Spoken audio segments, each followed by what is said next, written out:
오늘 설교의 제목을 한번 따라해 볼까요? 자격 없는 자를 부르시는 은혜. 한번 더 따라할까요? 자격 없는 자를 부르시는 은혜. 우리 옆에 분에게 한번 축복할까요? 자격 없는 자를 주님은 부르십니다.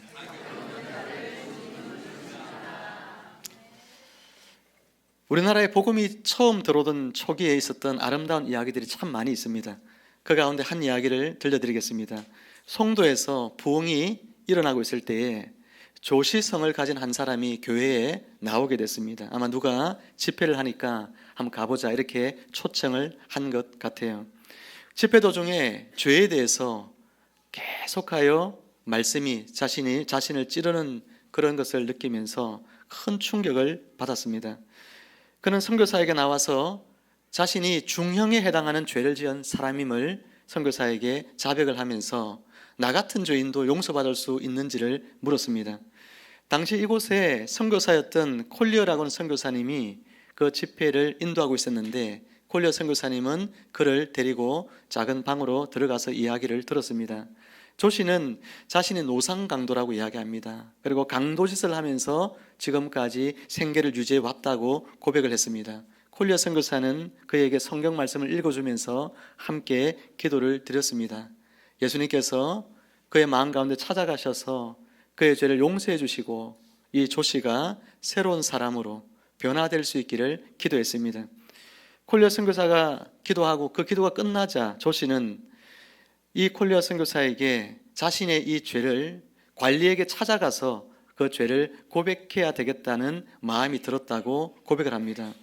그래서 혹시 이것을 고백하게 되면 자기가 굉장히 중한 형벌을 받든지 아니면 사형에 해당되는 벌을 받든지 어떤 벌을 받을지 잘 모르지만 그러나 마음속에 이것을 내가 관리에게 찾아가서 고백하지 않으면 안 되겠다는 그런 마음이 들었던 것이죠. 관리에게 가서 이야기를 합니다. 그러더니 관리가 이 일을 어떻게 처리해야 될지를 잘 모르겠다는 것입니다. 왜냐하면 아무도 자발적으로 자기 죄를 고백한 노상 강도가 없는데 이 사람은 처음으로 이렇게 그 죄를 자백을 했으니 자기도 어떻게 처리할지를 몰라서 관찰사에게 이 문제를 보고를 합니다. 관찰사는 이 이야기를 또 들으면서 그도 처음 듣는 이야기니까 강도가 자기 죄를 자백하면서 내가 죄인이라고 나를 버려달라고 이렇게 이야기하는 사람을 처음 만나보니까 이 관찰사가 큰 감동을 받았습니다. 그래서 이 조씨의 죄를 용서해 주기로 마음을 먹었습니다. 그리고 이렇게 악한 사람도 변화시키는 종교가 기독교니 이 기독교를 널리 전하라 그렇게 이야기하면서 오히려 복음을 장려하는 그런 기회가 되어진 것이죠. 관리는 이 사람이 구금되어 있는 동안에 있었던 그것을 보상하면서 그 당시에 $4를 주면서 그렇게 석방을 해 주었습니다. 이 이야기는 여기서 끝이 난 것이 아니고 자신이 새로 믿게 된 이 종교에 대해서 너무나도 기쁘게 생각한 이 조씨는 자신의 경험을 사람들에게 들려주기 시작합니다. 그래서 마을에 많은 신자가 생기기 시작했습니다. 이후에 콜리어 선교사가 이 마을을 방문했을 때 분명한 신앙 고백을 하는 사람들이 31명이 그 마을에 생겨서 이제 교회를 설립할 수 있게 되었습니다. 이것은 노상강도 조씨가 진정으로 변화되었기 때문에 일어난 결과들이죠. 조씨는 그 후에 어떻게 됐을까요? 그 후에 전도자가 되어서 하나님의 사역을 행하면서 복음을 전하는 일에 일생을 전심을 다하여 행했다라고 기록되어 있습니다. 오늘 우리는 이와 아주 비슷한 이야기를 세리 마태의 이야기 속에서 발견하게 됩니다. 그가 예수님을 만나서 변화된 이 놀라운 이야기는 우리에게 큰 은혜와 감동을 주는 내용들이죠. 이 시간 우리의 마음의 문을 활짝 여시고 성령님의 인도하심을 받아서 이 말씀을 마음 깊이 받아들이셔서 은혜의 식탁으로 우리를 초대하시는 예수님을 만나 축복된 삶을 여러분 모두가 새롭게 시작하게 되기를 주님의 이름으로 축원합니다. 예수님께서 활동하시던 그 시대는 로마 제국의 압제 아래 놓여 있었습니다. 이스라엘 백성들은 무거운 세금에 시달리고 있었습니다. 그 중심에는 세리들이 있었죠. 세리들은 로마 정부를 위해서 세금을 징수하는 역할을 했지만 동족들의 고회를 짜내는 매국노와 같은 존재로 여겨졌습니다. 특히 마태와 같이 당시 무역이 아주 활발하게 일어났던 이 갈릴리에 있는 가버나움, 이 가버나움 지역에 있는 세리들의 횡포는 더욱더 악랄하였습니다. 그들의 부정부패는 극에 달했습니다. 세리들은 정해진 세금 외에 더 많은 돈을 징수해서 자신의 배를 불렸습니다. 뇌물을 받거나 속임수를 쓰는 일도 비일비재했다고 전해집니다. 이러한 행위는 동족들에게 깊은 상처와 분노를 안겨 주었습니다. 세리들은 사회적으로 완전히 고립이 되었습니다. 그들은 유대 사회의 가장 밑바닥 계층으로 취급을 받았습니다. 사람들에게 손가락질을 받으면서 살았습니다. 회당 출입도 금지되어서 예배에도 참석할 수가 없었고 심지어 가족들에게조차 외면당하였습니다. 당시에 유대 사회에는 이 세리라든지 창녀라든지 이런 죄인의 부류를 따로 분류를 했어요. 성경에 보면 죄인들이 나옵니다. 그런데 세리와 창녀는 이 죄인의 범주에도 들지 못하는 이들과 별개로 취급하면서 죄인 중에 죄인으로 세리와 창녀는 따로 언급하고 있는 것을 볼 수 있습니다. 얼마나 이들의 죄에 대하여 유대 사회가 극도로 혐오했는지를 보여주는 것이죠. 그들과는 아무도 상종하려고 하지 않았습니다. 그들은 세리들을 하나님의 심판을 받아 마땅한 존재로 여겼고 구원받을 가능성이 전혀 없다고 여겼습니다. 한마디로 세리들은 어둠 속에 갇혀서 그 어떠한 희망조차 품을 수 없는 그런 존재들이 그 당시에 세리들이었습니다. 그러나 바로 그 순간에 예수님께서 그 어둠 속으로 찾아오십니다. 죄인 취급을 받으며 철저히 외면당했던 세리 마태에게 예수님께서는 따뜻한 눈길을 보내시며 그에게 말씀합니다. 나를 따르라. 그러나 예수님께서 왜 하필 이 세리 마태를 선택하셨을까요? 당시 예수님께는 많은 사람들이 따랐습니다. 그 많은 무리들 중에서는 제자로 삼을 만한 훌륭한 인물들이 많이 있었겠죠. 율법에 능통한 바리새인이나 또 지식인이나 그 당시에 또 지도자들이나 세상적인 기준으로 보면 이 마태보다 못한 사람이 누가 있겠습니까? 이 마태보다도 10배, 100배 더 훌륭한 사람들이 많이 있었지만 예수님은 왜 그 많은 사람들 중에서 이 죄인 중에 죄인인 세리 마태를 선택하셨을까요? 어쩌면 우리는 이렇게 질문할지도 모릅니다. 예수님, 제자가 필요하셨다면 좀 더 괜찮은 사람을 선택하셨어야 하는 것 아닌가요? 세리처럼 죄 많고 부정한 사람은 예수님의 제자가 될 자격이 없습니다. 그렇게 사람들이 이야기할지도 모릅니다. 하지만 예수님의 생각은 사람들의 생각과 달랐고 우리의 생각과도 다릅니다. 예수님께서는 겉모습이나 그의 배경이나 그의 능력을 가지고서 사람을 판단하지 않으셨습니다. 예수님께서는 사람의 마음을 보셨습니다. 그 속에 숨겨진 가능성을 또한 보셨습니다.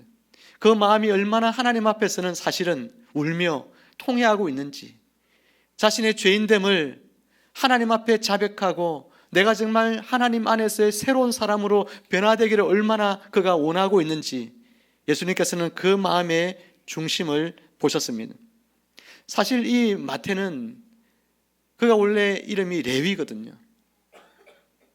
이 레위 마태거든요. 이름이 레위라고 하는 것은 그가 지파가 아마도 레위 지파일 가능성이 굉장히 큰 그런 인물입니다. 만약에 그가 레위 지파라고 한다면 레위 지파는 성전에서 하나님께 제사드리는 일을 돕는 이 거룩한 직무를 수행하는 사람이거든요. 그런데 그런 일을 하지 않고 온 백성들의 지탄을 받는 이와 같은 세리가 되어서 돈은 많이 벌었을지 몰라도 그의 마음이 얼마나 공허하겠습니까? 하나님 앞에서 성전에서 예배하는 일을 도와야 할 그 거룩한 사명을 맡은 자가 그것은 다 내팽개치고 매국노 취급을 받으며 이방인보다 더 못한 그런 삶을 살고 있는 자신의 삶을 그가 만족하며 살 리는 없잖아요. 내면을 들여다보면 굉장히 아마 아파하고 힘들어하고 외로워하고 또 괴로워하는 그런 마음들이 이 레위 마태 마음 가운데 분명히 자리 잡고 있었을 거예요. 예수님께서는 그의 중심을 보신 것입니다. 그런 죄에서부터 벗어나고 싶어, 정말 그렇게 벗어나고 싶은 그런 갈망으로 넘쳐있는 이 세리 마태의 그 마음을 예수님께서는 꿰뚫어 보시고 나를 따르라고 예수님께서 요청하신 것이죠. 그의 내면의 깊은 고독과 절망이 예수 그리스도 안에서 변화될 수 있음을 이 마태는 자신도 그것을 깨닫고 있었을 것입니다. 예수님이라면 나의 인생을 바꿔주실 수 있다고 여겼을 것입니다. 예수님께서는 바로 그의 갈망을 보셨고, 또 이런 지금은 죄인이지만 이 사람이 변화되어지면 이 사람이 하나님의 나라를 위해서 어떤 일을 할 것인지 예수님께서는 그것을 또한 그의 가능성을 예수님은 보셨습니다. 성경에 보면 하나님의 그 시야는 우리의 시야와 너무나 다른 것을 보게 됩니다. 이스라엘 민족의 조상인 아브라함을 하나님 부르실 때도 아브라함은 75세에 하나님께 부름을 받습니다. 한마디로 말하면 그 나이에 뭘 하겠습니까? 요즘 같으면 75세면 괜찮지만 그 당시에 75세의 나이면 노인인데, 노인 중에 노인인데 무엇을 도대체 할 수가 있을까요? 그런데 하나님은 그를 통하여 하나님의 나라를 세우기로 결심합니다. 그를 통하여 한 민족을 이루고 그 민족을 통하여 하나님의 통치를 받게 하고 그의 통치받는 나라가 하나님 나라에서 복된 것을 주변 나라들에게 나타냄을 통해서 주변의 수많은 나라의 사람들이 그 나라 안으로 들어오도록, 그 복 안으로 들어오도록 하는 이 거대한 꿈을 하나님 가지고 계신데, 이 거대한 하나님 나라의 꿈을 누굴 통해서 이루시려고 하시는 거예요? 아브라함, 이 사람을 통해서 하나님 그 꿈을 이루시려고 하나님은 시작하신다는 겁니다. 누가 봐도 되지 않을 것 같은 일들, 저 할아버지 속에 저를 통해서 무슨 일을 할 것이니까 우리가 생각하지만 하나님은 아무리 그가 나이가 많아도, 아무리 그가 병들어도, 아무리 그가 연약해도, 아무리 그가 지식이 없어도, 아무리 그가 무능한 자여도 하나님이 보실 때 하나님이 변화시키시면 그를 통해서 하나님의 나라를 위해서 놀라운 일을 이룰 수 있다는 사실을 우리는 오늘 마태를 부르시는 이 사건을 통해서 발견하게 되어지는 것입니다. 예수님께서는 마태에게 나를 따르라 말씀하시면서 그의 과거 그리고 현재의 모든 죄를 용서하시고 새로운 삶을 시작할 수 있도록 기회를 주셨습니다. 예수님의 부르심은 단순한 초대가 아닙니다. 그것은 마태의 인생을 송두리째 바꾸는 아주 혁명적인 사건이었어요. 아주 혁명적인 사건이란 것입니다. 예수님의 부르심을 받은 마태는요, 즉시 모든 것을 다 버리고 예수님을 따릅니다. 오랫동안 그가 추구해왔던 돈과 권력을 내려놓고 새로운 삶을 선택합니다.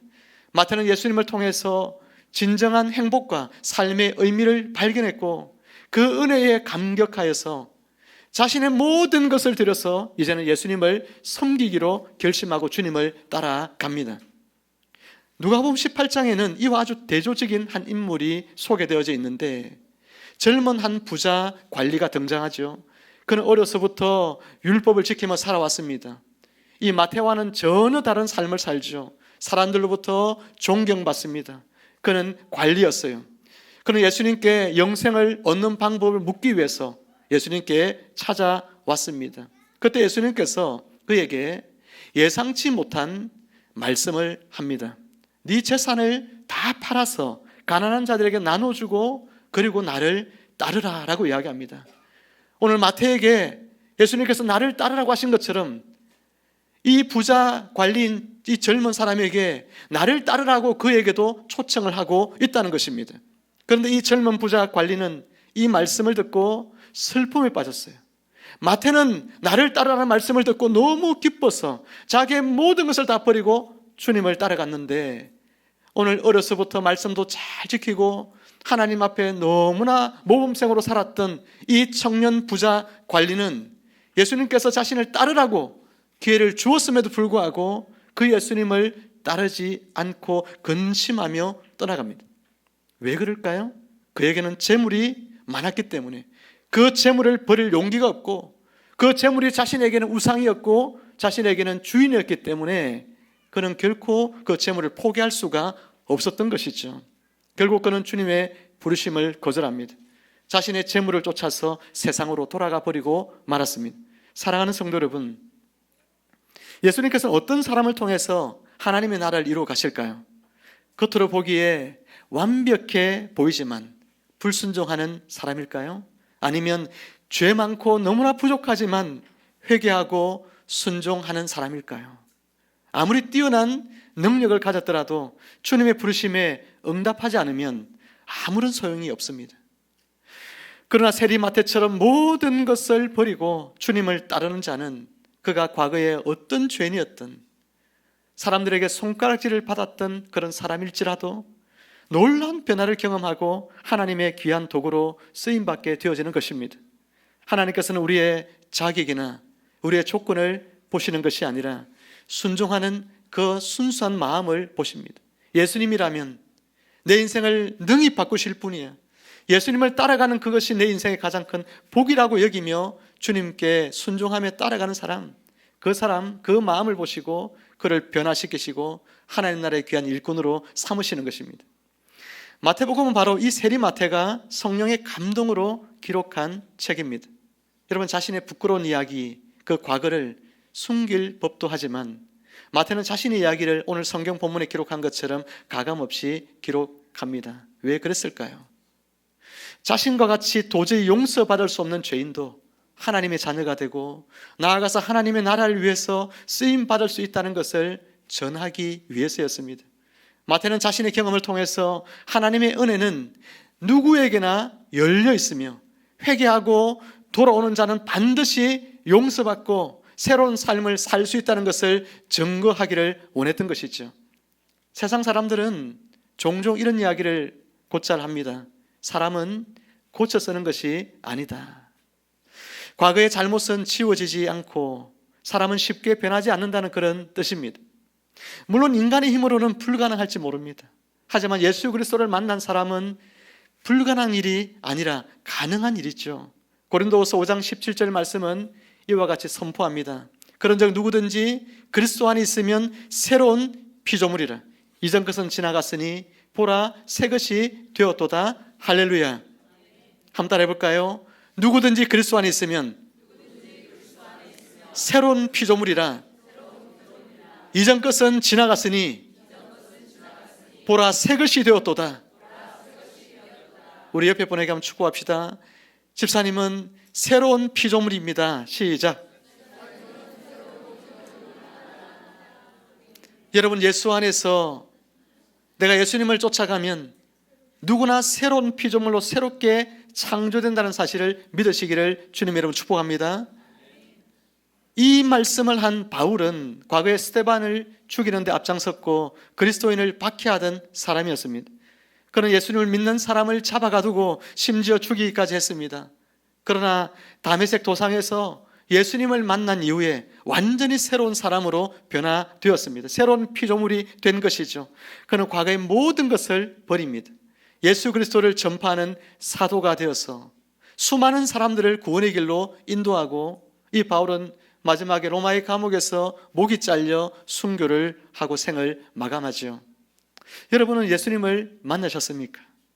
그분을 정말 여러분의 구주로 여러분 영접하셨습니까?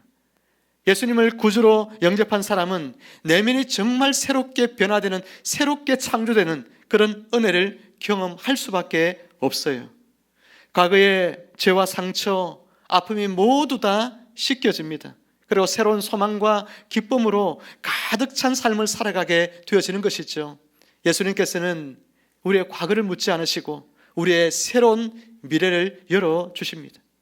예수님을 만난 마태는 과거의 탐욕스러운 이런 삶을 다 청산하고 가난한 사람들을 돕고 복음을 전하는 삶을 삽니다. 그는 자신의 집으로 예수님과 제자들을 초청해서 잔치를 베풀었어요. 천국 잔치를 베푼 것입니다. 자신과 같은 세리들과 죄인들을 초대합니다. 그들을 식사 자리에 초대해서 예수님과 함께 교제하게 했습니다.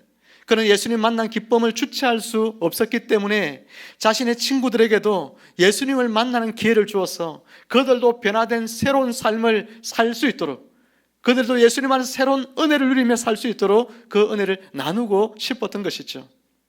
얼마나 여러분 아름다운 모습입니까?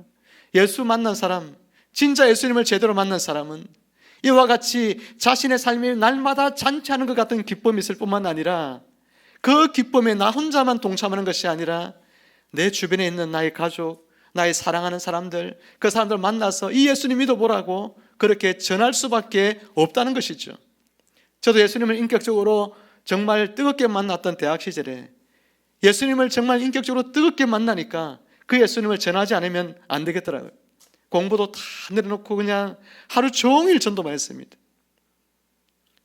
그렇게 한 4년 5년을 정말 미친 듯이 복음만 전하며 살았던 때가 있었어요. 빈 강의 시간 때마다 우리 경영학과 친구들이 160명인데 그 친구들 한 사람 한 사람 다 제가 따로 만나서 차 사주면서 이야기 좀 하자. 그래서 복음을 전하고, 지하철을 타면 지하철 서서 복음을 전하고, 버스를 타면 버스 기사에게 양해를 구하고 버스에 서서 복음을 전하고, 그리고 버스에 앉은 사람들 한 사람 한 사람들 다 찾아가서 또 복음을 전하고. 저도 어떤 정신으로 그렇게 한지 모르겠어요. 정말 한 4, 5년을 그렇게 살았는데 성령이 저를 충만하게 압도하셔서 이 예수님을 전하지 않으면 안 되는 마음을 주시더라고요. 이 예수님 너무나 좋은데 왜 저 사람들이 예수님 믿지 않을까? 늦게까지 공부를 하고 버스 정류소에 정류장에 내려가면 이제 야간 자율학습을 마치고 집으로 가려는 고등학생들이 막 쏟아져 나옵니다. 그 학생들 앉혀놓고 학생들 잠깐 와봐라. 이래가지고 몇 명씩 붙들어 놓고 제 이야기를 또 하죠. 가야 되는데 잠깐만 하면 돼. 그래서 복음을 전하고 예수님 영접시키고 가까운 교회 나가라고 꼭 당부하고 그랬던 시절이 있었어요. 사랑하는 여러분, 오늘 저와 여러분 안에 이 예수님 만난 감격과 기쁨으로 충만하기를 주님의 이름으로 축원합니다. 이 기쁨으로 여러분 주변의 가족들, 여러분 이웃들에게 이 주님을 여러분 소개하면 그들도 여러분처럼 변화된 삶을 살게 될 것이고 이전과 다른 새로운 인생의 목적을 가지고 하나님의 나라를 위한 이 거대한 일에 아름답게 쓰임받는 하나님 나라의 귀한 종들이 되지 않겠습니까? 하지만 이 아름다운 모습을 본 바리새인들은 마태가 행한 이 행동을 못마땅하게 여기고 예수님을 비난하기 시작합니다. 아니, 이 죄인들과 함께 식사를 하다니, 랍비라고 하는 자가 어떻게 이 죄인들과 함께 식사를 하면 안 된다는 율법의 규정도 모른단 말인가, 이러면서 예수님을 향하여 비난을 합니다. 바리새인들은 율법을 너무나 중요시했고 죄인들과는 상종조차 하지 않으려고 하는 자들이었습니다. 자신들을 의롭다고 생각했기 때문에 죄인들은 경멸하였습니다. 오늘 우리 안에 이런 마음이 없어야 할 줄 믿습니다. 내가 하나님 말씀을 많이 아는 사람일수록 겸손하고 저 사람들과 나는 다른 사람이라고 구분짓지 말고 그 죄인들을 사랑하신 주님의 마음을 가지고 나도 저 사람을 사랑해야지, 그런 마음을 가지고 사람을 바라봐야 되지. 저 사람은 나와 다른 사람이야, 저 사람은 저렇게 사니 나는 저 사람과 상종할 수 없어, 그렇게 구분을 짓고 사람을 편가르게 하는 사람이 되면 안 된다는 것입니다.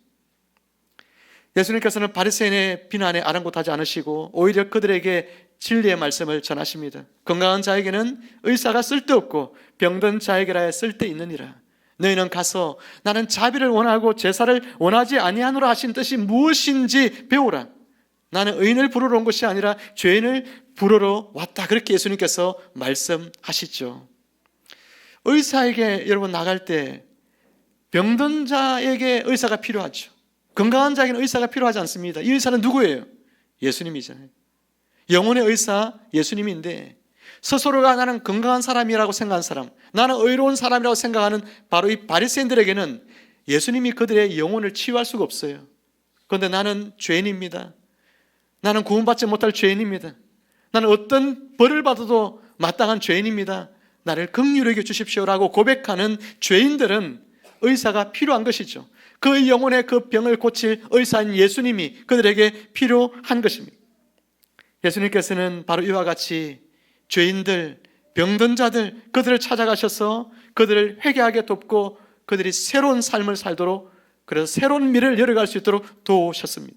이것이 바로 진정한 복음의 능력이죠. 마태는 예수님을 만난 이후에 어떻게 살았을까요? 교회 전승에 의하면 유대 지역을 넘어서서 에티오피아 그리고 페르시아 이 두 지역에서 아주 복음을 많이 전했다고 알려져 있습니다. 복음을 전하다가 결국은 칼에 찔려서 그렇게 순교를 당했죠. 마태는 일평생 모았던 그 돈으로 편안하게 삶을 누리며 살 수 있는 그런 사람이었습니다. 그런데 예수님을 만남으로 말미암아 그 인생의 가치관이 바뀌어졌고 그의 삶의 목적이 바뀌어졌습니다. 예수님 만난 감격과 기쁨 때문에 모든 것을 다 버리고 복음을 전하는 삶을 선택합니다. 마태는 예수님을 위해서라면, 나에게 새 생명, 새 삶을 주신 그분을 위해서라면 나는 내 생명도 기꺼이 내어놓을 수 있다고 고백하며 주님 가신 그 십자가의 길을 따라갔습니다.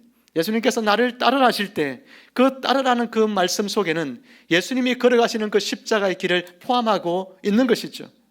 마태에게 예수님은 삶의 전부였습니다.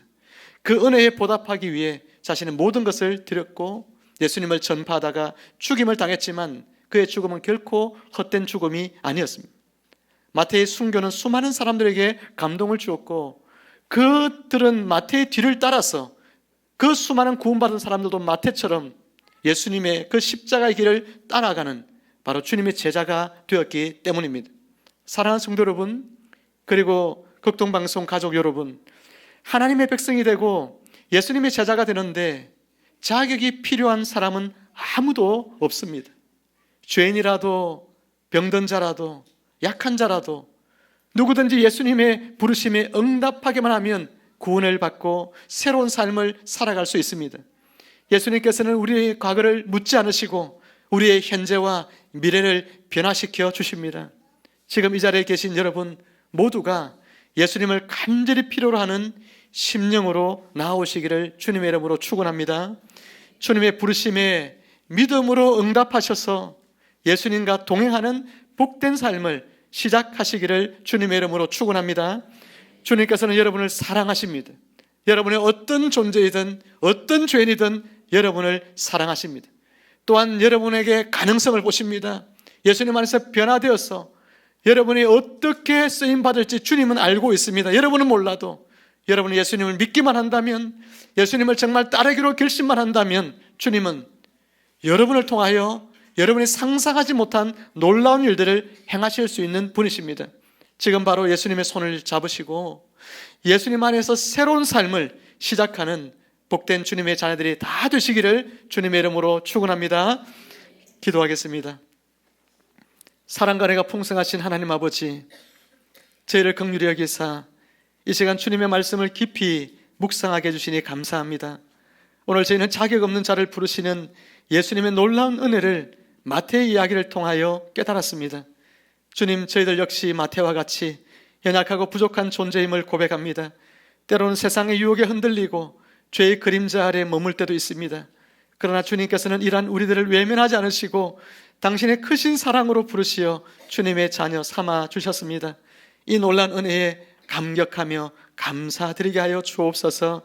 이제 우리는 주님의 부르심에 응답하여 마태와 같이 변화된 삶을 살아가기를 소망합니다. 우리의 생각과 마음을 새롭게 하시고 주님의 사랑을 세상에 전하는 도구로 사용하여 주옵소서. 우리가 만나는 모든 이들에게 긍휼과 사랑을 베풀게 하시고 소외되고 상처 입은 이웃들에게 주님의 따뜻한 손길을 전하게 하여 주옵소서. 또한 우리의 삶을 통해서 주님의 나라가 확장되고 주님의 뜻이 이루어지게 하여 주옵소서. 오늘 말씀을 통해 받은 은혜를 마음 깊이 새기며 세상 속에서 빛과 소금의 역할을 감당하는 우리 모두가 되게 하여 주옵소서. 감사드리오며 이 모든 기도를 우리 주 예수 그리스도 이름으로 간절히 기도드립니다. 아멘.